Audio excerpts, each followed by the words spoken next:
Cari amici, buongiorno e bentornati a questo nuovo appuntamento di Progetto Comune Incontra. Oggi ho il piacere di avere con noi un caro amico, una persona che per Mestre è molto importante, conosciutissimo, sono sicura che la maggior parte di voi conoscerà il nostro ospite. Si tratta del professor Roberto Stevanato, il presidente del Centro Studi Storici di Mestre, che ringrazio per aver accolto il nostro invito. Grazie, buongiorno a voi. Bene, come al solito vediamo chi è il nostro ospite, quindi diciamo qualcosa su di lui. Roberto Stevanato, 78 anni, sposato e padre di 2 figli, già professore ordinario di biochimica a Ca' Foscari, è autore di oltre 140 pubblicazioni scientifiche su riviste nazionali e internazionali e su atti di congressi. Presidente del Centro Studi Storici di Mestre dal 1999, ne ha rilanciato l'attività con innumerevoli iniziative, promuovendo e curando la pubblicazione di una 70ina di volumi, sulla storia naturalmente della città, ad alcuni dei quali ha contribuito anche come autore, fra cui i più impegnativi il catastico Scalfuorotto, in collaborazione con l'Archivio di Stato di Venezia e il recentissimo Porto Marghera, di cui parleremo più tardi, storia di una grande avventura industriale. Per questa intensa attività ha ricevuto numerosi riconoscimenti da istituzioni pubbliche ed enti privati, fra cui nel 2007 dal Comune di Venezia il prestigioso Leone di San Marco. Quindi congratulazioni intanto per l'attività che conosciamo. Bene, se sei d'accordo potremo cominciare con le domande. Certamente. Allora, nella pagina di apertura del sito del Centro Studi Storici compare una illuminante frase di Tucidide: conoscere il passato per capire il presente e orientare il futuro. Come si declinano queste parole con la città di Mestre, con la nostra città?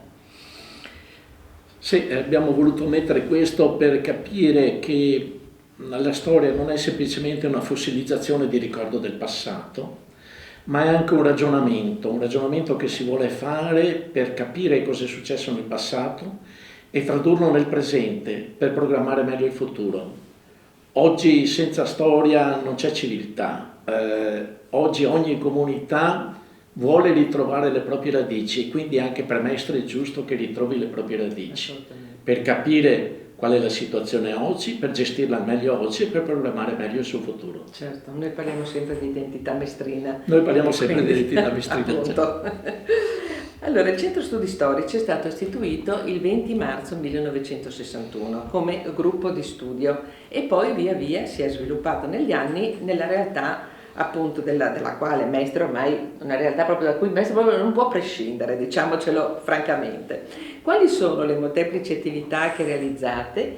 Quali l'impegno e l'entusiasmo che vi spingono ogni anno a creare sempre nuove occasioni, sempre molto interessanti di studio, approfondimento e anche eventi che sono sempre molto partecipati? Sì, noi sostanzialmente siamo partiti, noi, quelli prima di me, perché chiaramente io nel 1961 ero poco più che un ragazzo, e siamo partiti semplicemente facendo delle conferenze una volta ogni tanto sulla storia della città. Siamo partiti nel 1961, bisogna capire questa data, è il momento dell'esplosione demografica di Mestre, è il momento della anche esplosione abitativa di Mestre e quindi del grande sacco edilizio di Mestre, sono gli anni del grande sacco edilizio di Mestre. Tanto che uno dei primi atti del Centro Studi Storici, una delle prime iniziative, è stata quella di mettere delle lapidi sugli monumenti importanti di Mestre, che erano più che altro una specie di allerta per dire: signori, guardate che queste sono cose importanti, fanno parte della storia di Mestre, hanno 300, 500, 1000 anni, per carità non buttatele giù, perché ormai questa mania edificatoria che era dettata dalla necessità di dare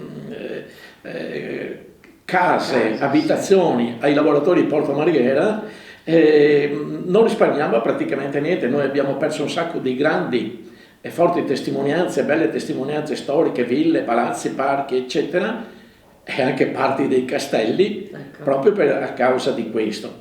E quindi è partito da questo il Centro Studi Storici e dopo man mano si è evoluto.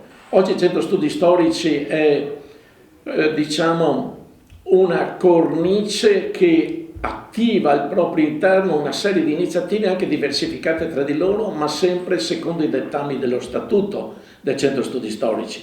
quello della valorizzazione della storia, delle conoscenze, delle tradizioni, dell'ambiente del nostro territorio, di Mestre in particolare.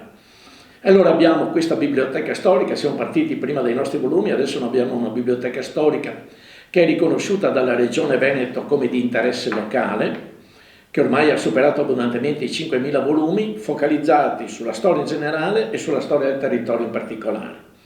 Abbiamo i nostri cicli di conferenze che noi facciamo con programma semestrale ogni anno, sugli aspetti più vari, sempre della storia del territorio.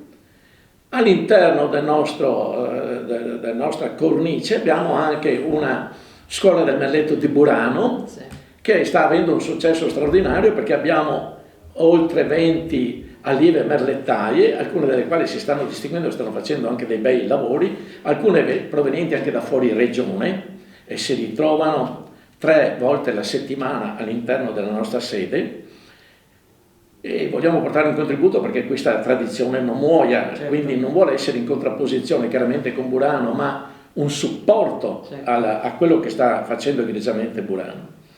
Abbiamo Mestre Racconta, ecco, di cui allora, dopo ne parliamo, sì, di sì, questa anche iniziativa. Certo. Abbiamo poi un gruppo che si chiama Dame dell'Asce che vuole valorizzare il ruolo della donna nella storia, sì, passata, che normalmente è scritta molto spesso al maschile, dobbiamo riconoscerlo, sì, e nella società attuale e nelle prospettive future.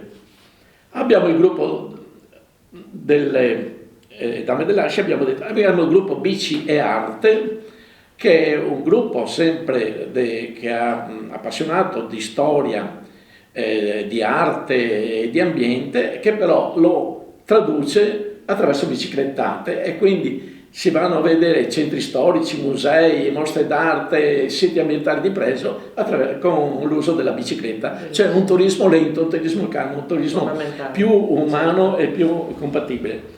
E insomma, praticamente noi cerchiamo di andare incontro a quelle che sono le aspettative della gente del nostro territorio, sia per quanto alla conoscenza del passato, ma anche per attività attuali e future. Infatti, bellissimo. Dunque, dicevamo che tu sei presidente del Centro Studi Storici dal 1999 e prima di te ci sono stati altri presidenti e consiglieri, tra cui anche il famoso dottor Brunello, Luigi Brunello, che è stato un caposaldo per la nostra città, anche lui. E quella mia domanda è questa: ci sono ancora persone così appassionate e dedite alla causa mestrina, o tu percepisci che un po' alla volta ci si stia dimenticando di questo passato articolato e glorioso della città, nonostante tutto il lavoro che voi fate? Cioè c'è questa percezione? Purtroppo dobbiamo notare una assenza di giovani. Abbiamo tutte persone mature e anche anziane all'interno della nostra associazione, almeno di quelle che fanno parte del direttivo e che si danno da fare per le attività. Certo. Ecco. Mancano i giovani. Noi speriamo che sia un fatto contingente, vogliamo sperare, ancora abbiamo questa flebile speranza, e che non sia dovuto al fatto che oggi è un mordi e fuggi, si vive alla giornata e quindi non interessa il passato ma non interessa neanche il futuro, perché se dovesse andare avanti in questa linea sarebbe preoccupante per la nostra società, significa che la società non ha prospettive future, perché se non costruisci oggi il futuro non lo vivi domani il futuro. Domani vivi alla giornata, nella casualità, sì, ecco, in questo mordi e fuggi del tempo che è molto deleterio per la società e per la convivenza civile. Certamente. Infatti, certo. Allora, accennavi tu al fatto prima che il centro ha una grande disponibilità, un numero notevole di pubblicazioni di storia e di tradizioni del territorio, e che cosa è questa che è stata la premessa proprio per la creazione della biblioteca storica della Comunitas Mestrensis. E dicevamo che questa è meta, diciamo, di persone che vengono a visitarla. Per quanto riguarda gli studenti e il rapporto con le scuole, avete relazioni per tirar su qualche giovane virgulto nell'esperienza, nella tradizione e nel ricordo di quella che è stata Mestre? Allora, noi abbiamo convenzioni in atto con l'Università Ca' Foscari di Venezia e con l'Università di Padova. Abbiamo avuto stagisti e laureandi che sono venuti e hanno completato le loro tesi di laurea all'interno della nostra associazione usufruendo a pieno mani di quelli che sono i libri della nostra biblioteca e avendo anche supporto da parte nostra, anche grazie anche alla mia professione, certo. Ecco, anche nel modo di redigere la tesi di laurea e come impostarla. Ecco. Con le scuole invece e quindi abbiamo degli studenti universitari che ci frequentano non troppo spesso, diciamo, ma ce li abbiamo. Molto meno invece per quanto riguarda le scuole di altro ordine e grado. Abbiamo cercato di coinvolgere gli insegnanti, perché la storia e le tradizioni del territorio dovrebbe far parte dei programmi ministeriali, però non c'è sensibilità da parte degli insegnanti e quindi questa cosa non è, con il nostro grande dispiacere, non riesce a trovare sviluppo. Sì, no. Questo è un peccato, perché effettivamente le scuole partecipano a molte altre attività ed è strano, anche attività per esempio scientifiche, ed è strano che invece in un'attività come quella che potrebbe essere proprio la storia e quindi l'approfondimento delle nostre radici, perché insomma credo che sia una cosa fondamentale, però forse bisognerà fare un battage pubblicitario. Ma credo che questo dovrebbe far parte anche dell'educazione civica, perché certo. Nel momento in cui conosci il tuo territorio, certo. Da dove deriva, cosa sia stato progresso, perché viviamo in questo territorio, perché si è formato questo, hai anche più amore per il tuo territorio, sì. E quindi certamente anche più rispetto per il territorio e per le persone. Sarebbe una grande lezione di educazione civica, quello dello studio della storia del territorio. Sono d'accordo. Beh, su questo ci potremmo anche lavorare su questa proposta, anche perché ricordiamoci che l'anno prossimo ci saranno le elezioni amministrative qui a Venezia, quindi magari potrebbe essere qualche persona sensibile potrebbe ascoltare. Speriamo di poter avere amministratori più sensibili su questo tema. Ecco, speriamo. Allora, parlavamo prima di un'altra attività molto importante che è quella del concorso Mestre Racconta, sì. Che vede un'altissima partecipazione tra l'altro di cittadini locali che si cimentano in racconti di vita oppure esperienze o anche cose inventate, quindi la storia proprio ideata. Ci vuoi parlare di queste belle iniziative? Beh, siamo partiti quasi così, come una sfida, non dico per scherzo perché le cose c'è che a me farle seriamente, non per scherzo, ma insomma, ecco, tentiamo, vediamo un po' come va, ecco. E invece è andata bene fin dalla prima edizione. Pochi giorni fa è uscito il bando della 7ª edizione, siamo rimasti alla 7ª edizione, considerando che mediamente sono da 20 a 25 autori, moltiplicando per 7 e vediamo quanti sono i racconti che noi abbiamo editato sinora. Racconti importanti perché noi lasciamo ampia libertà nello scrivere, diciamo semplicemente, chiediamo semplicemente che ci sia un riferimento al nostro territorio, giusto per tenerlo, per dare un minimo di limite, ecco. E la maggior parte di questi racconti sono storie di biblioteche viventi. Cioè sono persone che raccontano le loro storie e attraverso questi racconti, magari scritti anche in modo semplice, senza particolari pretese letterarie, noi riusciamo a scoprire aspetti straordinari della storia di questo territorio. Il ragazzino che giocava per strada, ma in quelle che adesso sono strade principali molto trafficate, impensabile oggi un ragazzino, ma neanche di fermarsi un secondo, una volta giocava una palla su queste strade che erano sterrate, zone che adesso sono densamente costruite, che una volta erano campi, erano viottoli di campagna, certo, fossati, certo, alberi, ecco. Oppure anche le stesse persone che parlano delle trasformazioni del territorio, nella loro vita, le trasformazioni che hanno vissuto, esperienze della guerra, qualcuno che magari di quelli un po' più avanti nell'età che hanno vissuto gli anni drammatici della guerra, da bambini, ecco i loro ricordi che sono ancora rimasti impressi nella gente. Quindi abbiamo tutta una serie di flash su quella che è la storia, la storia popolare, la storia della gente, la storia della comunità, la storia sociale, che è la storia vera, quella che viviamo tutti i giorni, che non è la storia dei grandi condottieri, dei Napoleone o di Giulio Cesare, insomma, è la storia quella che vive la gente tutti i giorni. Ed è quindi una cosa molto affascinante. Fuori concorso abbiamo anche questi racconti di persone invitate, giornalisti, persone di fama, già scrittori noti, eccetera, che vedo che sempre accettano volentieri e portano il loro contributo e lì vengono fuori delle cose straordinarie. I giornalisti, per esempio, quello che non possono scrivere sì. per motivi di spazio o per motivi o di opportunità, sì. Nei giornali, sì. ecco, lo possono scrivere lì e sono venute fuori veramente delle cose interessanti, qualche volta fanno venire anche i brividi. Sì.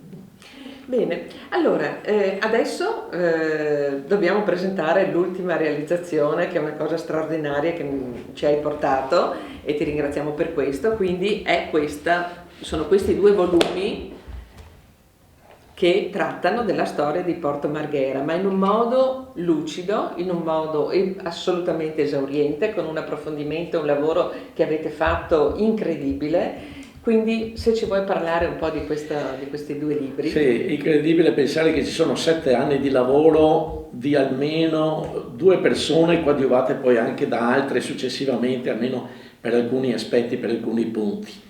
Ecco, l'autore è Giorgio Borin, io sono il coautore di questi 2 volumi e racconta la storia di Porto Marghera. Perché è nata quest'opera? Perché quando siamo andati a visitare la mostra di industrie del centenario di Porto Marghera al Vega, in realtà siamo rimasti un po' delusi, ci aspettavamo qualche cosa di più. Io avevo anche presentato al comitato scientifico del centenario di Porto Marghera questo progetto, proprio il progetto di fare una cosa di questo tipo. Non ho neppure avuto risposta. Non importa, noi siamo andati avanti lo stesso, non abbiamo usufruito dei finanziamenti che sono serviti ad altri scopi, chiaramente, e siamo andati lo stesso. 7 anni di lavoro, abbiamo partorito questo. Fortunatamente abbiamo avuto l'appoggio dell'ente zona industriale che ci ha messo a disposizione il proprio archivio, che è probabilmente il archivio più completo sulla storia di Porto Marghera, dopodiché chiaramente siamo andati a esplorare anche altri archivi, e ci ha dato un supporto anche per le spese di stampa, perché chiaramente come associazione non avremmo potuto sopportare questo costo. Quanto pesa? Considerando che sono 3,7 kg di peso e sono 860 pagine complessive. Ecco. Sono 2 volumi. Il primo volume racconta la storia e il secondo volume è solo e esclusivamente riproduzione di documenti originali. La storia è stata fatta solo e esclusivamente sui fatti, niente alle interpretazioni, niente alle valutazioni. Su Porto Marghera esiste già tanto che racconta ed importante, che racconta di situazioni, episodi, fatti, incombenze, eccetera, dal processone per il petrolchimico alla questione ambientale, le lotte sindacali, la nocività del posto di lavoro. Abbiamo una letteratura immensa. Mancava proprio una storia che parlasse dei fatti, di cosa è successo prima, durante e dopo Porto Marghera, ovvero cosa ha fatto perché nascesse Porto Marghera, che ricordiamo ha un preciso atto di nascita, 1917, luglio del 17, come si è sviluppata Porto Marghera e come, diciamo, almeno si è esaurita la prima Porto Marghera, perché la prima Porto Marghera ormai si è esaurita. E siamo partiti non dal 1917 ma dal 1880, perché Porto Marghera è nata dal problema dell'ampliamento del porto a Venezia. Quindi siamo partiti dall'inaugurazione della marittima a Venezia, le problematiche che sono emerse quando si sono resi conto che la marittima non era più sufficiente per gli scambi commerciali e anche per le industrie, c'era una richiesta di industria, i vari progetti che si sono stati presentati in quegli anni per cercare di ampliare il porto commerciale a Venezia, alcuni anche cervellotici, che fanno sorridere o inorridire, certo. E fino a quest'idea di creare il porto in terraferma. Il porto che inizialmente doveva essere fatto a San Giuliano, nella zona dell'antica Marghera, attenzione, a nord del ponte traslagunare, dove adesso c'è il parco di San Giuliano e a ridosso del forte Marghera. Ecco. Dopodiché, se probabilmente si sono resi conto, anche se non abbiamo dei ragionamenti specifici, che non c'era possibilità di espansione perché c'erano i vincoli militari del forte da una parte, la zona abitata di Mestre dall'altra, quindi hanno pensato quindi di traslare questo progetto a sud del ponte traslagunare. Ormai nell'immaginario collettivo il porto era a Marghera e quindi è rimasto Porto Marghera, anche se in realtà è una zona che storicamente si chiama Bottenigo o Bottenighi. Sì. Noi pensiamo che sia questo il motivo per cui, non abbiamo prove, ma è molto plausibile che sia questo il motivo per cui Porto Marghera si chiama come Porto Marghera, non si chiama Porto Bottenighi, sarebbe stato più corretto. Ecco, quindi questa è la storia. Il secondo volume sono documenti. E fino a poi parliamo dei danni di guerra, la situazione della guerra, cosa rappresentava, perché forse nell'immaginario collettivo ancora non è presente cosa rappresentava Porto Marghera nell'economia nazionale, e qui lo diciamo. La grandezza di Porto Marghera, pensate che tutta Venezia insulare in Porto Marghera ci sta dentro almeno 2 se non 3 volte. Ecco, la grandezza, le eccellenze industriali di Porto Marghera. Noi producevamo il 70% dell'alluminio nazionale durante la seconda guerra mondiale, il 100% del cadmio, il 100% della cianamide, cioè voglio dire, era un'eccellenza, e non a caso poi gli alleati ci hanno pensato bene di cospargere questo territorio di una grande quantità di bombe, proprio perché sapevano cosa rappresentava nell'economia nazionale industriale questa realtà che noi abbiamo qui. Ecco, è uno sforzo notevole, è in edizione limitata perché è riservata solo ai nostri soci. Certo. Se qualcuno si fa vivo deve farsi socio, e allora probabilmente certo che questo dovrebbe invece essere portato nelle scuole, perché nell'ambito della storia del Novecento bisognerebbe che fosse insegnato almeno qualcosa proprio per l'importanza che ha. Noi speriamo che le scuole si facciano vive. Intanto le stiamo distribuendo alle biblioteche. Sì. Abbiamo già portato alla biblioteca civica di Mestre come dono, nostro dono, a quella di Spinea, a quella di Gelarino, l'abbiamo portata a quella di Mogliano, insomma lo stiamo distribuendo nelle principali biblioteche. Certo. È depositato all'Archivio di Stato, lo porteremo alla Marciana, quindi alle biblioteche principali, perché crediamo che sia un lavoro di riferimento per chi vuole conoscere la storia di Porto Marghera. Sì, bene, è veramente bellissimo questo, quindi io invito anche le persone che ci seguono ad andare alla Vrez e quindi andare a consultarlo, perché veramente ne vale la pena, è un'opera molto molto importante per la nostra città. L'ultima domanda, diciamo di carattere generale, perché noi siamo molto innamorati della nostra città, ci teniamo molto, quindi io ti chiedo, parlando di Mestre, che è una città che noi sappiamo viva, ricca di persone per bene, di possibilità, di grandi opportunità, che però sappiamo anche bene che molte volte sono state sottovalutate, ignorate, mortificate. Tu che sei un grande conoscitore di Mestre, sensibile e attento, come vorresti fosse il suo futuro? Basterebbe semplicemente prendere atto e prendere conoscenza di quello che è Mestre attualmente. Se noi consideriamo che una delle principali stazioni ferroviarie d'Italia, una dei principali, quando io intendo Mestre intendo la terraferma del Comune di Venezia, tanto per intenderci, da Favaro a Gelarino a Marghera, Chirignago a Seggiano, Mestre Centro chiaramente. Ecco, dicevo, all'interno di questo territorio noi abbiamo uno dei principali aeroporti d'Italia, una delle principali stazioni ferroviarie d'Italia, per numeri passeggeri e per numeri binari superiore anche a quella di Venezia, giusto per fare riferimento. Ecco, un porto industriale e commerciale, e adesso diviene anche porto turistico, uno dei principali porti d'Italia. Abbiamo una rete stradale e ferroviaria di interconnessione, un nodo di particolare importanza, e anche questo è stato motivo dei bombardamenti degli alleati.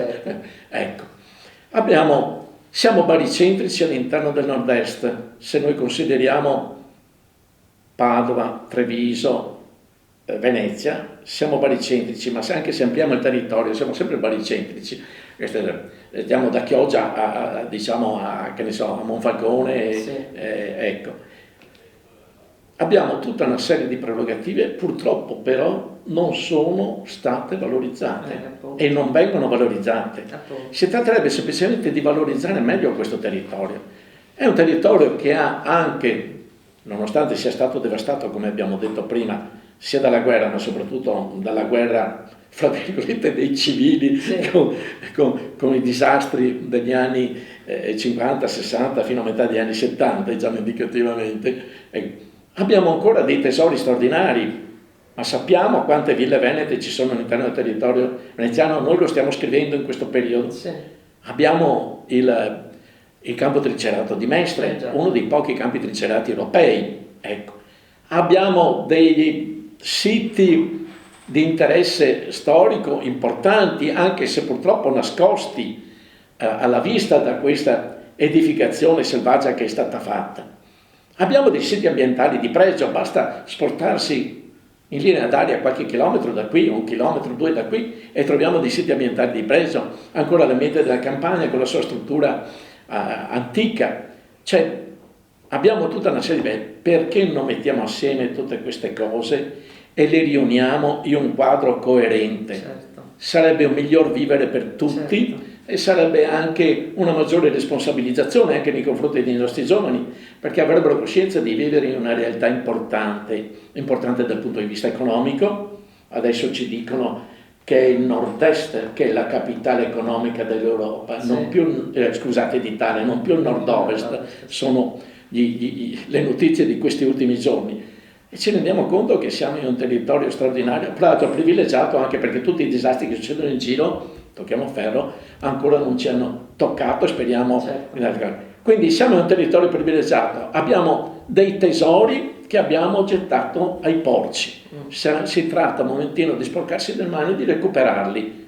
E questo vale per tutti i nostri cittadini e vale soprattutto per i nostri amministratori, perché qualche volta mi pare che, non so, si fanno governare dalla puzza dei porci piuttosto che dai tesori che sono nascosti. Bene, in mezzo alle tane dei porci. E con questa considerazione io invito tutti quelli che ci ascoltano, soprattutto i genitori di bambini e ragazzini, di conoscere e far conoscere il Centro Studi Storici di Mestre. Basta andare su internet, su Google, digitare Centro Studi Storici di Mestre e si apre veramente un mondo di bellezza, di storia, di tradizioni, di scoperte che a nostro avviso ogni famiglia del nostro territorio, quindi di Mestre, dell'entroterra veneziano, dovrebbe conoscere. Dovrebbe essere proprio una cosa obbligatoria secondo me, quindi io veramente invito tutti appunto a visitare il sito e poi magari anche ad iscriversi